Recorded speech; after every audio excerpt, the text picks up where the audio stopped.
days are dark and long, and the nights are cold and silent. I see your smile, it's like a song, a melody so pure and vibrant.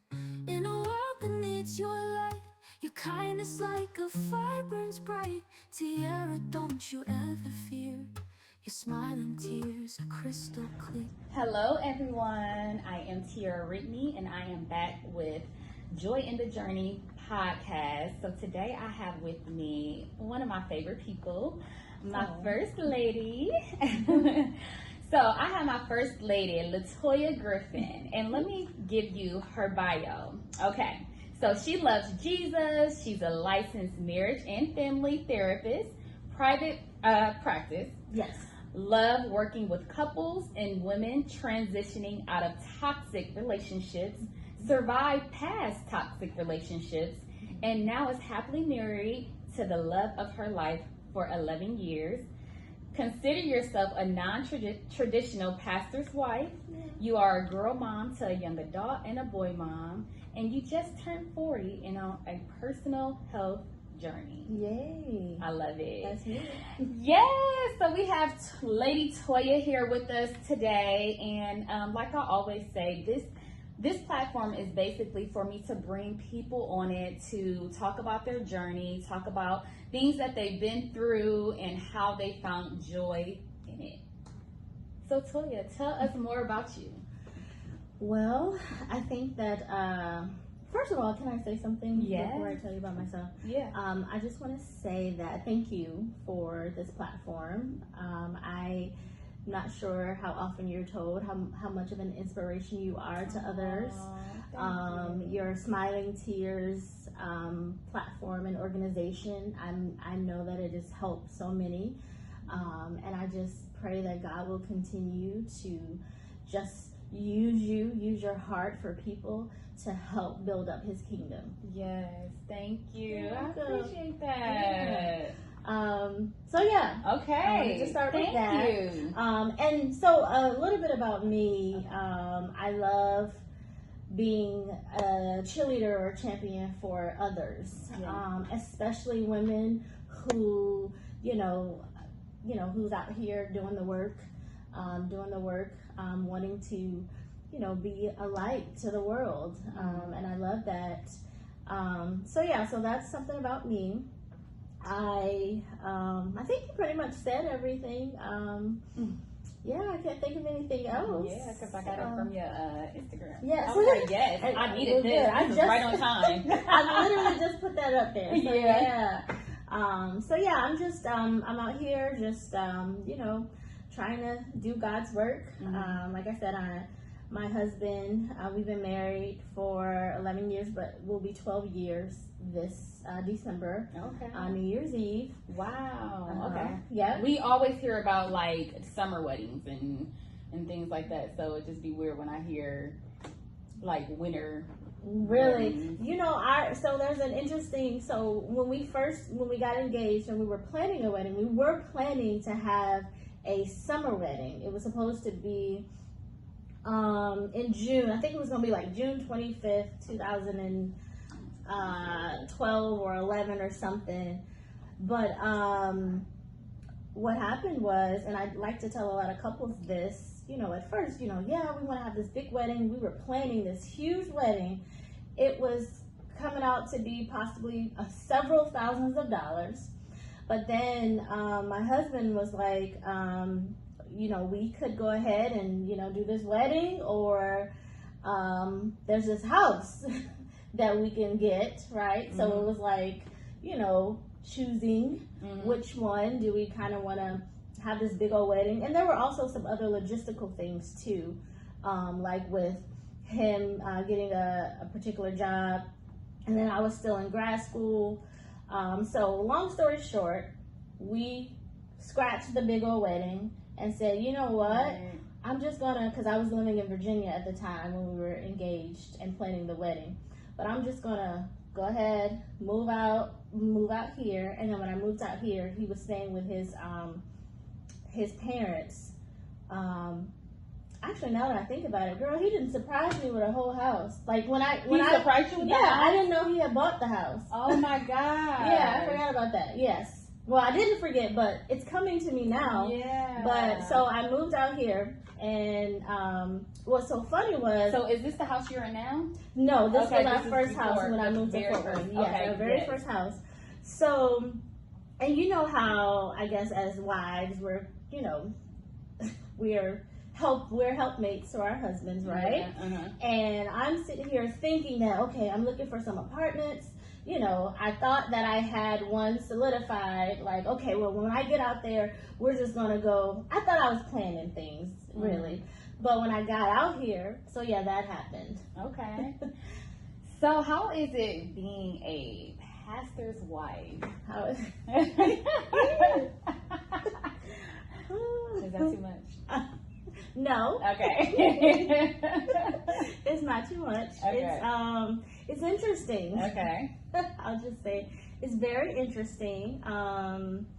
But it keeps me at the feet of Jesus, right? Mm-hmm. And I'm just reminded every day that, when God places something in your lap, or a role that he wants you to play, he's going to give you the grace for it.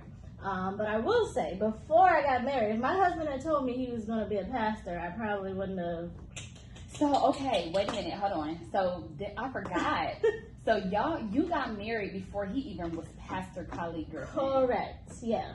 So we what met was in life college. like before Pastor Khalid Griffin? Like, what was life like? So life was no, it was cool actually. It wasn't like, honestly, he has changed a lot. Yes. But one of the things I do appreciate about him is, even from the very beginning, some of those character traits were pretty much still there. Like, he's always been a man of integrity. He's always kind of been, very honest.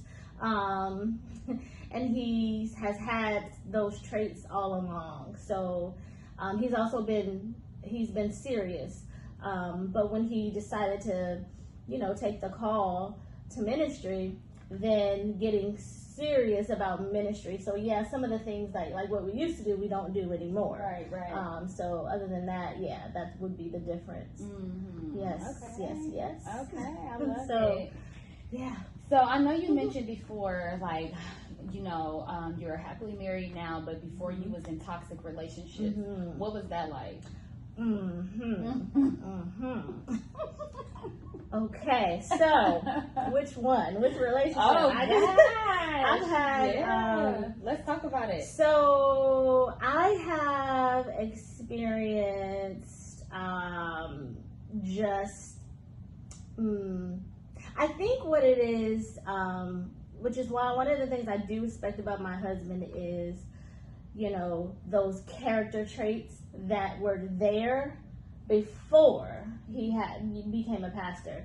And one of the things I see now, and when I look back over the people that I've dated in the past, with some of the things I was experiencing, if I had taken a look at their character, like, if a person struggles being honest every day, like, why wouldn't they lie to me? That's a part of who they are. They are a liar, right? If a person is mean-spirited, they're gonna call me names, and there's gonna be potentially some emotional abuse there.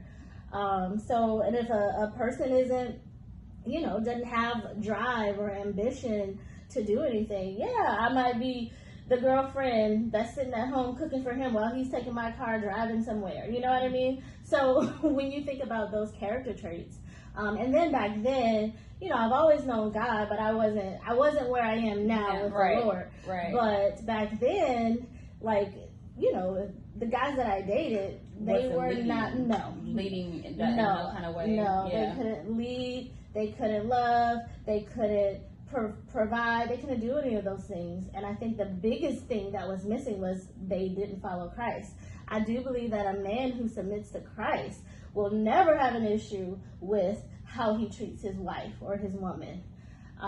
So Yeah, not saying that that man is going to be perfect, not saying that he won't, make mistakes, but those big things, like if you submit to the Lord and you allow God to lead you and teach you how to love, then you're learning from the Lord, so you're going to love your wife the way that God loves, the way that God has taught you to love. Yes. So, yeah. Ooh, that's good. That is really good. Yeah. Because a lot of times we don't think like that. Like, especially when we're young, we're like in our 20s and things like that. I know. Isn't any type of turmoil. Swag doesn't do that. Swag does not. Ooh. No, ma'am. Because that is what our era was all about, is the swag. Yes, the yes. swag. The swag, The or swag. I don't even know, whatever else. And even too, like even if back then, if we were chasing, I remember somebody that I dated, like he had several cars. Like he was really into cars, which was cool, right? And then when you're a college student, you're like, okay, yeah, well, he's got this car today, and he can come and pick me up on campus and all of that. But just not a good person in general. Like you're not a good person. Mm-hmm. So, and yeah, that did not work out. Okay. So I know you said that you like counseling women that has been in past toxic relationships. What is that like? Like what's like the deepest story maybe you have ever heard where you was like, oh, I felt. Man, there are lots of stories. And I don't know, like I can't even choose, but I do know that you'd be surprised how many women are in toxic relationships, how many women who don't even know that their relationship is toxic. Not only that, how many women are, I guess stereotyping, like you would, I don't know, it's almost like you wouldn't know that a woman who is a CEO of a company probably could possibly be going home to a guy that she's taking care of who's harming her at home, right? That story, to me, I feel like those are the deeper stories where it's like you'd never know. And it breaks my heart, but it also it's encouraging when women do come in for help, when they do recognize, okay, this isn't right, something's got to change, and we kind of work through that and they get up out of that situation. Yeah. What are signs of being toxic? Like toxic? If you're in a relationship, what are signs you could look out for? Like characteristics of being toxic. Let's see. There's so many different ways we can go, but if there's someone who is obviously that's harming you emotionally, mentally, and definitely physically, we spend a lot of time talking about physical abuse, which is bad. Yes, there should be no physical abuse, but I don't feel like we talk enough about the real damage of emotional and mental abuse, right? Physical abuse is bad, yes, but you get hit in the eye, right? You have a black eye for a few weeks, but if someone has harmed you mentally and emotionally, that could last. That could change the way, relationship trauma can change the way you think, right? So I think that is something that, just watching out for. If you feel like you're in a situation where you're literally being harmed mentally, emotionally, and definitely physically. Physical, we talk a lot about because it's so easy to recognize. Like if somebody comes in with a black eye, oh, you've been hit or something happened, right? But you can have a woman, like I said, a CEO who's out doing the thing, a politician, and going home and being told every day that you're nothing, or being made to feel like you're nothing. So those are the things that you can't always see. So it's up to the woman to see, okay, when I go home at night, Like, is there peace at my house? You know what peace feels like, right? Or you at least know that what he's saying to me constantly is not right. It doesn't make me feel good. He's not uplifting me. He's not, adding value to me. Yeah, those are things. I think I just said a whole lot, though. Yeah, no, that was good. Okay. That was good. Because I know it's a lot of people out there say let that register to me that I'm in it's so many different, I guess the most obvious sign would be if someone is, like, it's one thing for someone to say something to you and it hurts your feelings, right? But the other thing is the motive behind it. Is this person intentionally telling me that, I can't cook, right? Or are they telling me this because they're giving constructive criticism? Or is it, you can't cook, you can't clean, you can't do anything right? I don't even know why I still come home, right? Like, if it's, like, you tell me why you still coming here. Why are you saying this to me? Right? That's harming me. That's tearing me down. That's not making me feel like, a woman who should be here. That's true, and it's so sad because I've heard, women say things to me about this is the kind of things that they husbands say or boyfriends say, but it's like we're normalizing it, like it's okay. Yeah. Like it's not okay. Yeah, like it's I don't know. It's just like we normalize it, like it's not a big deal, or it's okay, like this is just what we do. This is what we accustomed to. This is Yeah. So it's like we get comfortable in that kind of situation when it's like we should be running. And then I also think too, another big piece to that is, like, what did you see, growing up, right? Like, if you don't have any examples of what a healthy, functioning relationship is, then it would be hard for you to even know what's normal, right?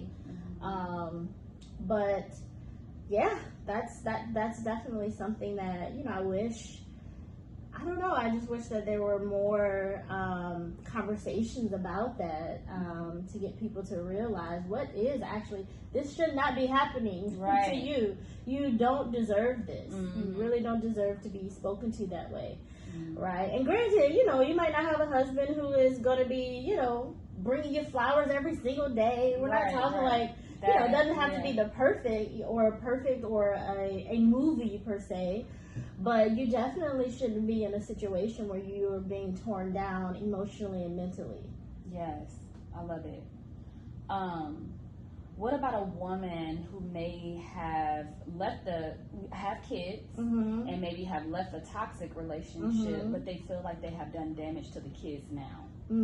So that's like, I don't know, kind of like we're getting into like that mom guilt, right?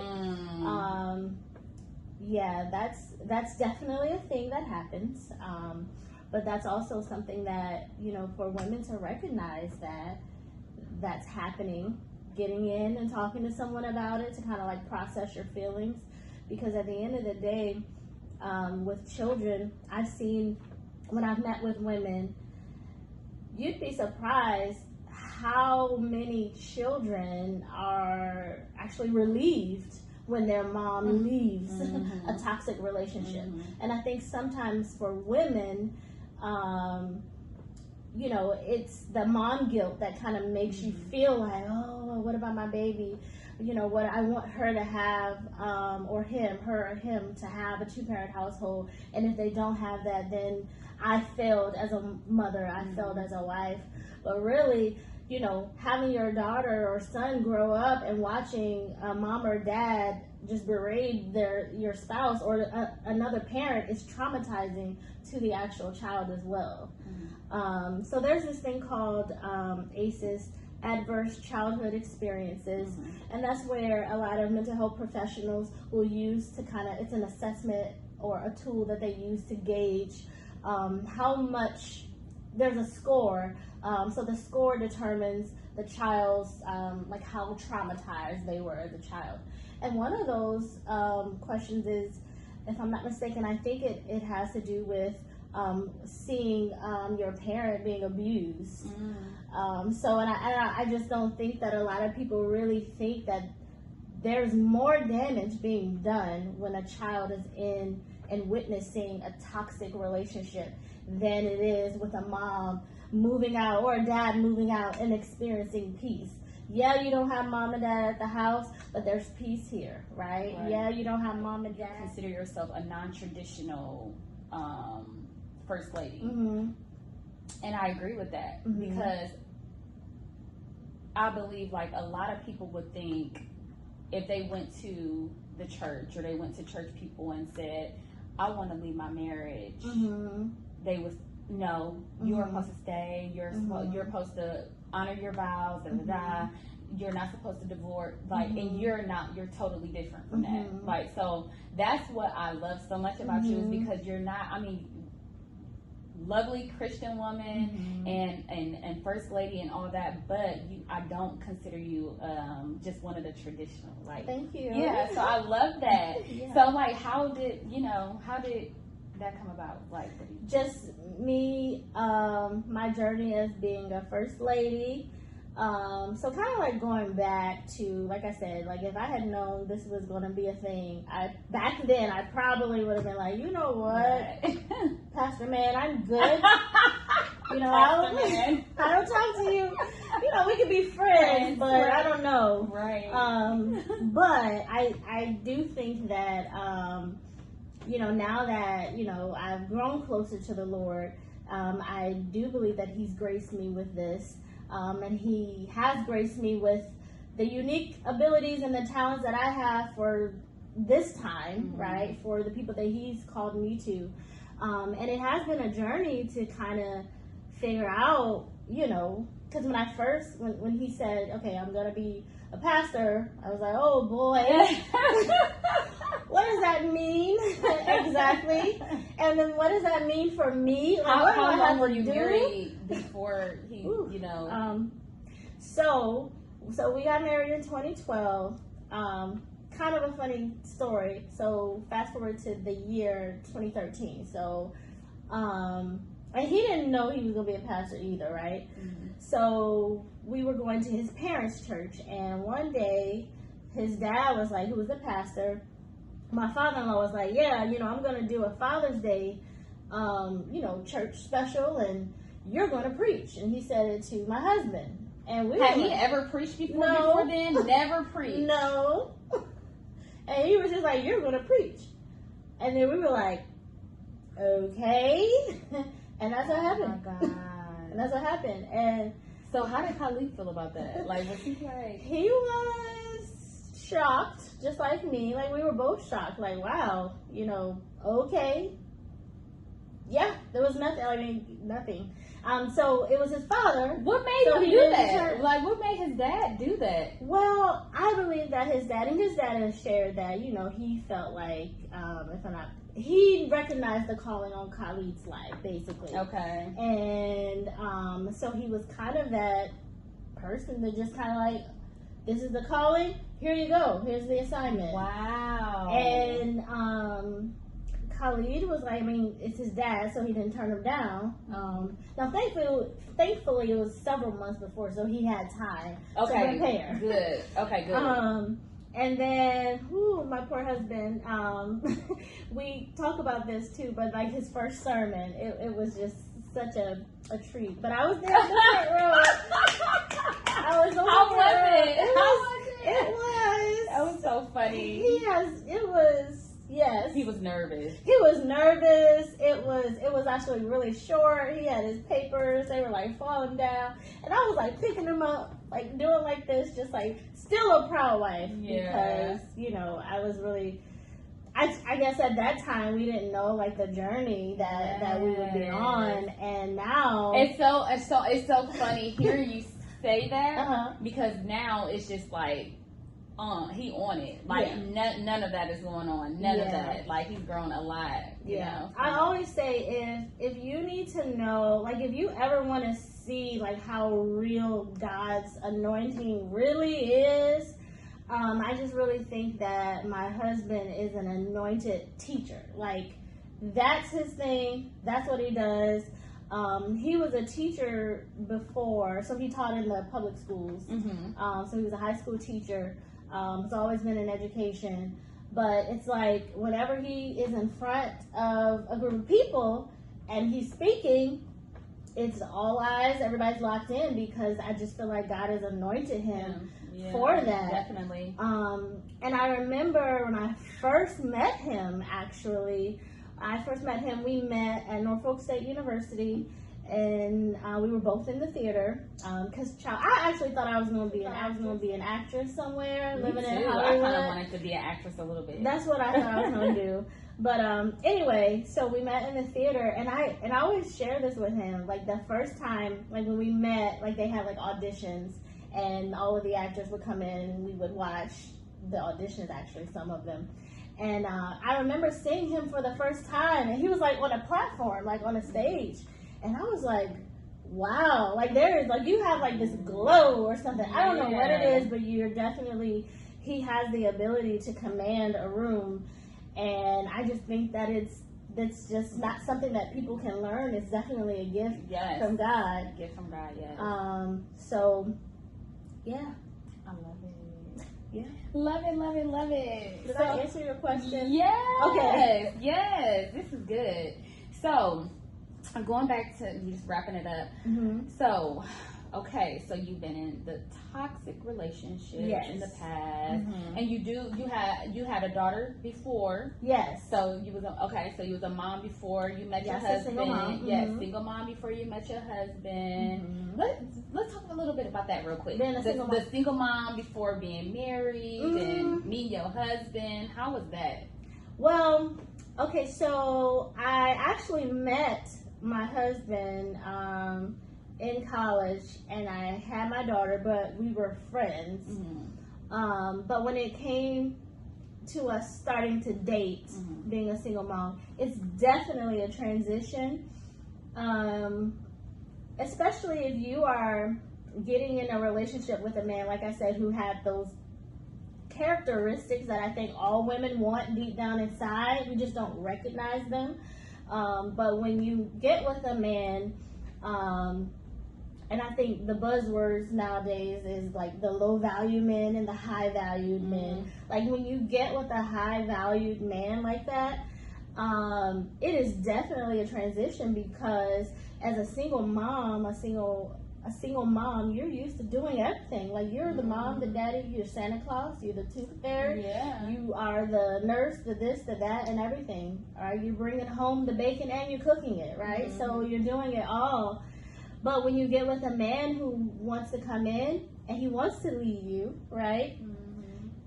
It's a process for us to relinquish that like control, right? We want a man that's going to come in and help and parent, right? We want a man that's going to come in and kind of like be the helpmate, and we can be the helpmate. We want that. So it's definitely a transition that you'll have to go through. Any woman would have to go through. Yeah. I love it. All right, so so being a single mom and just going through the toxic relationships, and before, you was able to be a first lady and be married and things like that. How did you find joy in the journey? Or even finding joy in the journey as being a first lady, because I'm pretty sure you go through a lot. It's a lot that comes with being a first lady. Yes, ma'am. So how do you find the joy in it all? Again, like I said before, like just staying at the feet of Jesus. I was saying to someone the other day, there's a reason why a couple of times in the Bible it talks about us renewing our minds. Like it's a daily conscious decision to wake up every single day and choose Jesus, choose the joy of the Lord, choose peace that surpasses all understanding. That is a intentional decision that we have to make every single day.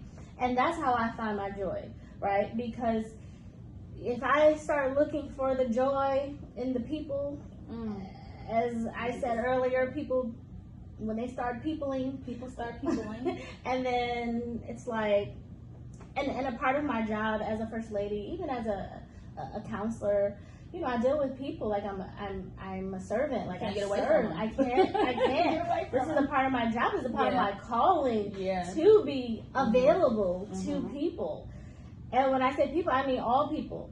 Being available to people and having conversations with people who I know is just talking about me, right? Being available to actually help someone who actually sent my husband a crazy text message, right? Like those are the things that I have to, if I don't go and to Jesus daily, moment by moment, multiple times a day, I would lose my mind, literally. So that's how I find joy, intentionally going back to the feet of Jesus and just staying there as much as possible, because that's where the joy is, in my opinion. Yes, love it. So what would you tell, what encouragement can you give someone that's in a this is harming you, right? So if you don't even know where to start, right, start with, I don't know, a simple Google search. Yes. What are the signs that I'm in a toxic relationship? Some of these things will pull up, right? And you go down the list. Does he hit me? Yes, that's bad. Does he, emotionally abuse me? Is he constantly calling me out of my name? Is he constantly making me feel like I'm less than? Is he constantly making me feel like, I'm nobody? That's bad, right? So you get there, you start looking at that, then I would reach out to find some type of help, mental health services. That I feel like in our community, I feel like more people are starting to get there and get the counseling and get the help, but then there are still so many people, right, who still feel like, well, I'm not crazy, I don't need counseling. No, it's not for crazy people. It's actually for everyday people who just want to, have a checkup mentally and emotionally, right? Just like at least we should go to our MD, right, to have like yearly checkups, right? You should have some type of plan where you're getting emotional and mental checkups regularly. Ooh, that's good. Because it's like life is life out here. Right. And if you're not getting the help that you need, then it's not good. It's not going to be good for you. Right? So starting with, what I would tell someone is just start educating yourself on what does it mean to be in a toxic relationship. Start asking yourself some questions. Am I in a toxic relationship?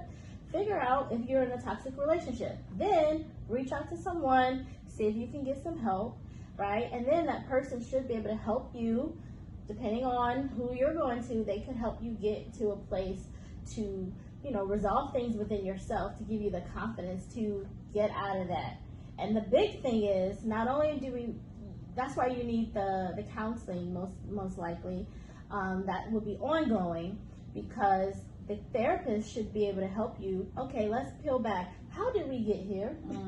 How did you even end up in this type of relationship, right? Once you work through that, get out of that, now what can we put in place so you don't end up here again?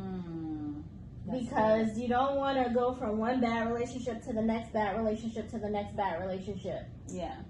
So you have to heal individually in order to be in healthy relationships. Good. I love it. That's good. Yeah. All right. Where can the people find you? Okay. Your social media channels. You can find me on Instagram, Lady Latoya. Okay. Griffin. I don't even know. Should I even know my? This is horrible. I'm sorry. No, I'm like that too. I'm like that too. So Lady Latoya Griffin on Instagram and Facebook. Yeah. Is it Toya Griffin? It's Latoya Griffin. Latoya Griffin. Okay, on Facebook. Yeah. All right. Well, thank you so much for being with us today. Hey, thank you for having me. Yes, we got to do this again. Yeah. Thank you all for joining us today. Make sure you follow us on Smiling Tears Support Group on Instagram, and we are under Encouraged Tiara on Facebook. And until next time, we'll see you again on Joy in the Journey podcast. Love you.